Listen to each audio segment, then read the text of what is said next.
दोस्तों, आज जो कहानी हम आपको सुनाने जा रहे हैं ये उस दौर की है जब चीन भी अपने कदमों पर खड़े होने की कोशिश कर रहा था। लेकिन तभी एक ऐसी घटना हुई कि अगर वो पूरी तरह से सक्सेस हो जाती तो चीन के पैर लड़खड़ा जाते।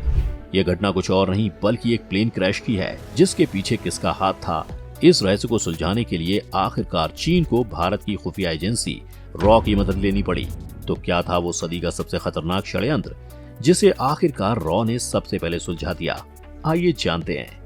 दोस्तों, ये बात है 11 अप्रैल 1955 की। बॉम्बे से एक प्लेन लोगों को लेकर पहले बैंकॉक तक जाता है और वहां पर हाल्ट करने के बाद वो पहुंचता है हांगकांग, जहां प्लेन में सवार होने वाले थे चीन के उस वक्त के प्रधानमंत्री झू इनलाई, जिन्हें इंडोनेशिया जाना था। प्लेन हांगकांग रुका। यहाँ प्लेन का फ्यूल रिफिल करने के लिए क्रू मेंबर्स कुछ देर ठहरते हैं। पायलट और बाकी क्रू मेंबर खाना खाते हैं। इस दौरान अंग्रेज सा दिखने वाला एक व्यक्ति उनके पास आकर पूछता है, लेकिन वो लोग उसकी बातों पे ज्यादा ध्यान नहीं देते और प्रधानमंत्री झू इनलाई का इंतजार करने लगते हैं। अभी प्रधानमंत्री तो नहीं पहुंचे थे, लेकिन उनके साथ जाने वाला डेलीगेशन पहले ही पहुंच चुका था। अब सब लोग मिलकर प्रधानमंत्री के आने का इंतजार करने लगते हैं। लेकिन ऐन मौके पर खबर आती है कि झू इनलाई का प्रोग्राम चेंज हो गया और तबीयत खराब होने के कारण वो इस मीटिंग का हिस्सा नहीं बन पाएंगे। इसके बाद प्लेन चीन के डेलीगेशन को लेकर आगे रवाना हो जाता है। अब जैसा कि हमने आपको बताया था कि प्लेन की आखिरी मंजिल इंडोनेशिया थी, तो उसी को तय करने प्लेन उड़ान भरता है। अगले 5 घंटे प्लेन दक्षिण चीन समुद्र के ऊपर आराम से उड़ता है। लेकिन कुछ देर बाद ही कार्निक प्लेन के सभी यात्रियों को एक बम धमाका सुनाई देता है। उस वक्त ऐसा लग रहा था कि बैगेज एरिया से धमाके की आवाज आई है। लेकिन कुछ देर में प्लेन के दाएं पंख में आग भी लग जाती है और लोगों को ये समझ में आ जाता है कि धमाका फ्यूल टैंक में हुआ है। धीरे धीरे धुआं पूरे प्लेन में भरने लगता है, जिसके बाद क्रू मेंबर्स दरवाजा खोलने की कोशिश करते हैं, लेकिन वो भी जाम हो चुका था, जिस कारण प्लेन 18,000 फीट की ऊंचाई से सीधे समंदर में डाइव करता है और क्रैश हो जाता है। जिसके बाद 16 लोग इस हादसे में मारे जाते हैं। किस्मत से 3 लोगों की जान बच जाती है, जिन्हें 8 घंटे बाद पास के एक आइलैंड से रेस्क्यू किया जाता है। अब ये थी पूरी कहानी प्लेन क्रैश होने की। अब इसके पीछे क्या वजह थी और कैसे इसका पर्दाफाश हुआ, आइए समझते हैं। तो दोस्तों, ये दौर हिंदी चीनी भाई भाई का दौर था। Defence minister VK. मेनन चीन के दौरे पर जा चुके थे। दूसरी तरफ गोवा पर भारत के दावे का चीन भी समर्थन कर रहा था। कुल मिलाकर दोनों देशों के रिश्तों में काफी नजदीकियां थी। इसी दौरान 1955 में बांडुंग, इंडोनेशिया में एक कॉन्फ्रेंस का आयोजन किया गया। ये गुट निरपेक्ष देशों का सम्मेलन था, जिसे लीड कर रहे थे भारत और चीन, जिसके तहत नेहरू ने ये खास तौर पर कोशिश की थी कि अमेरिका और यूएसएसआर के बराबर एक तीसरा धड़ा खड़ा किया जाए, जिसकी निर्भरता किसी बड़े देश पर ना हो। इसी मीटिंग के लिए चीन के प्रधानमंत्री झू इनलाई को इंडोनेशिया ले जाने के लिए प्रधानमंत्री नेहरू ने एक खास प्लेन भेजा था। ये लॉकहीड मरीन का L749A कॉन्स्टलेशन एयरक्राफ्ट था, जो अमेरिका में बना था और भारत ने उस दौर में एयर इंडिया के लिए ऐसे कई सारे एयरक्राफ्ट खरीदे थे, जिन्हें Malabar princess, Himalayan princess, Bengal princess जैसे नाम से जाना जाता था। लेकिन जो प्लेन झू इनलाई को ले जाने वाला था, उसका नाम था कश्मीर प्रिंसेस। और जैसा कि हमने आपको बताया कि प्लेन गया और समुद्र में क्रैश कर गया। चूंकि इस प्लेन में चीन के प्रधानमंत्री सवार होने वाले थे, इसलिए सवाल लाजमी था कि क्या ये प्लेन क्रैश सिर्फ एक हादसा था या कोई साजिश। साथ ही एक सवाल ये भी था कि क्या चीन को इस साजिश की पहले से खबर थी और इसीलिए झू इनलाई ने आखिरी समय में अपना प्लान चेंज कर लिया था। और सबसे बड़ा सवाल, अगर चीन को इस साजिश की खबर पहले से थी तो उन्होंने जानबूझकर भारतीय और चीन के नागरिकों को मरने के लिए क्यों भेज दिया। इन्हीं सब सवालों के जवाब पाने के लिए तहकीकात जरूरी थी, लेकिन मामला इंटरनेशनल होने के चलते कॉम्प्लिकेटेड हो गया था। वो इसलिए क्योंकि प्लेन भारत का था और इसे अमेरिका में बनाया गया था। इसने हांगकांग से टेक ऑफ किया था, जो तब ब्रिटेन के अंडर था। प्लेन में सवार थे चीनी नागरिक और प्लेन क्रैश हुआ था इंडोनेशिया में। यानी इस केस में 5 देश जुड़ गए थे। इसी कारण इन 5 देशों की इन्वेस्टिगेटिव एजेंसीज को भी इस केस का हिस्सा बनना पड़ा था।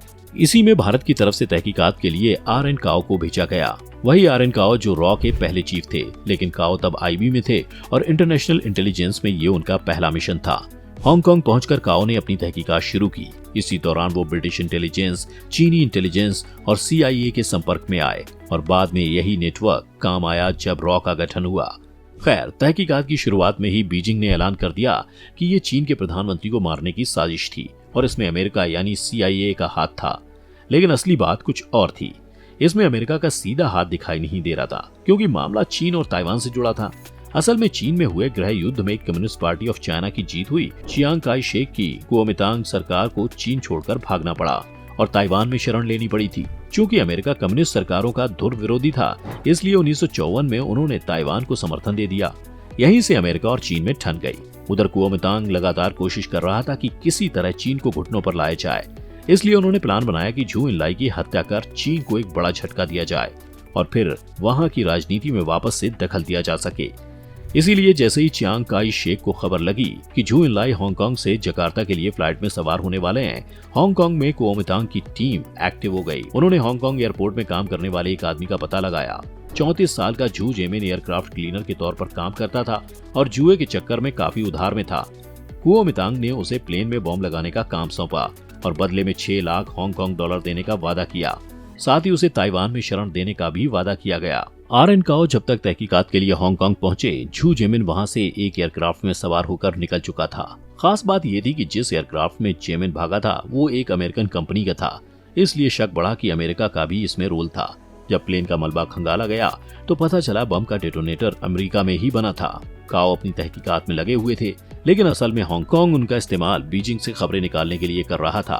काओ के लिए इतना तो अब तक पक्का हो चुका था कि प्लेन को बम से उड़ाने की साजिश ताइवान की कुओमिंतांग सरकार ने की है। लेकिन एक सवाल अभी भी बाकी था, झू इनलाई ने आखिरी मोमेंट में अपना डिसीजन क्यों चेंज किया, जिसमें ऑफिशियल कारण दिया गया था कि उनकी तबीयत खराब थी। लेकिन ऑब्वियस था कि उन्हें इस बम धमाके की खबर पहले ही लग चुकी थी। लेकिन कैसे, आइए समझते हैं। दरअसल चीन की इंटेलिजेंस कुओमिंतांग के हांगकांग ऑपरेशन पर काफी लंबे समय से नजर बनाए हुए थी, इसीलिए झू को भी इस प्लान के बारे में खबर बहुत पहले से ही पहुंचा दी गई थी। इसीलिए उन्होंने पहले तो यात्रा की तारीख 18 से बदलकर 11 की और फिर लास्ट मोमेंट में अपना नाम चार्टर से हटा दिया। अब सवाल ये कि बीजिंग ने बम धमाके को होने ही क्यों दिया, क्योंकि अगर वो चाहते तो प्लेन को उड़ने से पहले ही रोक सकते थे। लेकिन उनके ना रोकने के 2 कारण थे। झू इनलाई चाहते थे कि बम विस्फोट हो ताकि वो इस बहाने हांगकांग में छिपे कुओमिंतांग एजेंट्स को बाहर निकाल सकें। दूसरा कारण ये था कि इस बहाने उन्हें अमेरिका के खिलाफ प्रोपेगेंडा चलाने का मौका मिल गया था और तब से लेकर आज तक चीन और अमेरिका कभी सेम पेज पर नहीं आ पाए हैं। खैर, इस पूरी साजिश को सुलझाने के कारण चीन के प्रधानमंत्री काओ के मुरीद हो गए थे। इसी कारण चीन भी भारत का लोहा मान गया था। 1959 तक हिंदी चीनी भाई भाई का नारा गूंजता रहा। फिर 1959 में दलाई लामा को भारत ने शरण दी और यहाँ से बात आगे बढ़ते बढ़ते 1962 के युद्ध तक पहुँच गई और तब से लेकर आज तक भारत और चीन भी कभी सेम पेज पर नहीं आ पाए हैं। खैर, आपको ये कहानी कैसी लगी आप हमें कमेंट करके जरूर बताएं। साथ ही इस वीडियो को लाइक और शेयर करना ना भूलें और चैनल को सब्सक्राइब कर लें।